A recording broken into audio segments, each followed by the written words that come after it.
रामाय स लक्ष्मणाय देव्यै च तस्यै जनकात्मजायै नमोऽस्तु रुद्रेन्द्रयमानिलेभ्यो नमोऽस्तु चंद्रार्कमरुद्गणेभ्यो।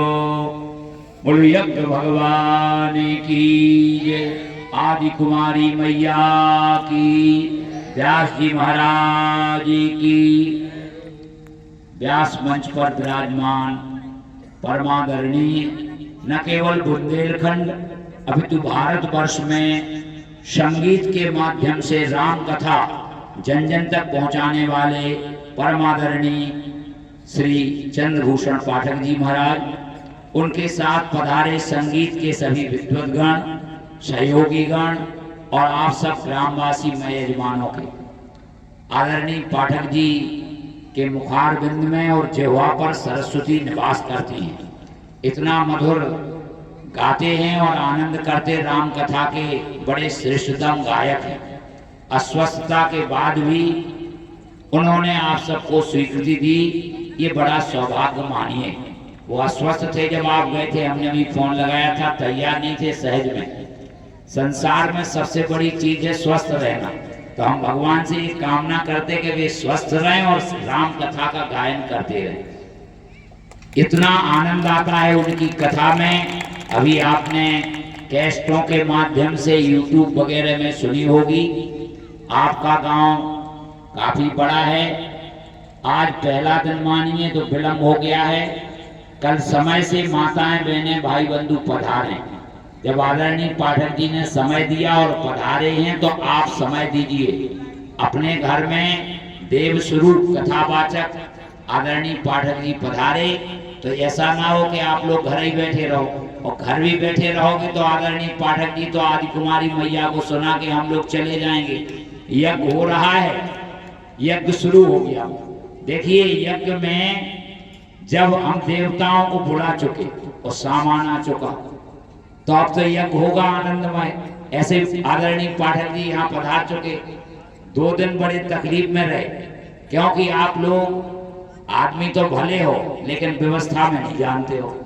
क्या है, सबसे कठिन है प्रबंधन। हम जिस कॉलेज में पढ़ाते वो बुंदेलखंड का सबसे बड़ा कॉलेज है, 5,500 बच्चे पढ़ते और 54 प्रोफेसर है। अगर हम प्रबंधन ना करें तो फेल हो जाएगा मामला।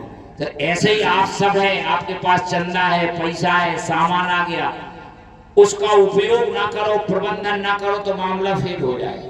इसलिए जब बड़े बड़े विद्वानों को, वक्ताओं को आपने सबको बुलाया है तो थोड़ा सिर्फ भी करिए, अकल भी लगाइए। जितने लोग युवा वर्ग के हैं, पुराने बूढ़े बुजुर्ग तो केवल कथा सुने सो सुनने दो। आप लोग अकल लगाइए, किसी को कोई तकलीफ ना हो।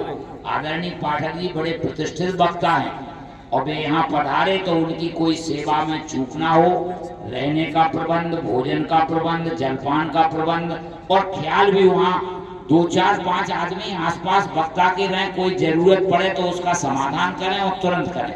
अभी रहल के लिए गए थे, लेकिन हमें कोई आसे पास नहीं दिखा के हम किसी से कहें कि रहल ले आओ, है ना। थोड़ा हम लोग पहले भी कहें और आप सब प्रबंध करिए। देखिए, भगवान की कृपा से यज्ञ होता है। यज्ञ कोई छोटी चीज नहीं है, यज्ञ बहुत बड़ी चीज है। यज्ञ देव पूजा संगति दान करने से, जहाँ देवताओं की पूजा हो रही हो, अकेले हम हवन कर लें तो भी यज्ञ नहीं होगा। यज्ञ के 3 अंग हैं। यज्ञ देव पूजा, जहाँ देवताओं का आवाहन, पूजन, हवन हो। फिर सत्संग हो, पाठक जी पधारे, यज्ञ तभी पूरा होगा जब इनकी सुंदर कथा होगी, रामलीला होगी, पुराणों के पाठ होंगे। तो आप सब देखो परम भाग्यशाली हो कि इतना बड़ा यज्ञ, और इस गर्मी में हम सब लोग यहाँ आ गए। नहीं, हम घर से नहीं निकलने वाले लोग हैं। इसलिए जो है सेवा करिए, व्यवस्था करिए। हम आदरणीय पाठक जी सहित सब संगीत के आचार्यों का हार्दिक अभिनंदन वंदन करते हैं। उन्हें ऐसी गर्मी में समय दिया है। थोड़ा बहुत कष्ट तो होगा, लेकिन कष्ट को सहन करके भी हमें धर्म कार्य में रहना है। यज्ञ बने, यज्ञ की सफलता आचार्यों, पंडितों, व्यासों पर निर्भर है, जजमानों पर भी है। लेकिन जजमान तो अनजान है, उतना उन्हें बोध और ज्ञान नहीं है। भले आदमी है, हमने 2 दिन में कल से आज अनुभव कर लिया, आदमी तो भले हैं, लेकिन अज्ञानता बस उनके प्रबंधन में कमी हो जाती है। तो आदरणीय पाठक जी का कोटिशा अभिनंदन करते हुए ज्यादा, और यहाँ रोशनी भी करा लीजिए। जिनके जुम्मे ये लाइट फाइट है वे थोड़ा सावधान रहें। माइक वाले, लाइट वाले, टेंट वाले थोड़ा सावधान रहें। अब यहाँ सामने अंधेरा रहेगा तो कैसे कथा होगी। इन सब रोडों को जला लीजिए, जनरेटर वगैरह लाइट रखिए। इसी के साथ हम लंबा नहीं करेंगे, आदरणीय पाठक जी से विनम्र प्रार्थना करेंगे। आपने समय दिया, ग्रामवासी तो आभारी हैं ही हैं, साथ में यज्ञ के आचार्य होने के नाते हम भी आभारी हैं। आप जो है आगे जनता जनार्दन को पाठक जी की वाणी में बड़ा आनंद है, उनकी वाणी का आनंद लीजिए। बोलो यज्ञ भगवान की जय। हम लोग यज्ञशाला में बैठ के वहीं से सुनते हैं।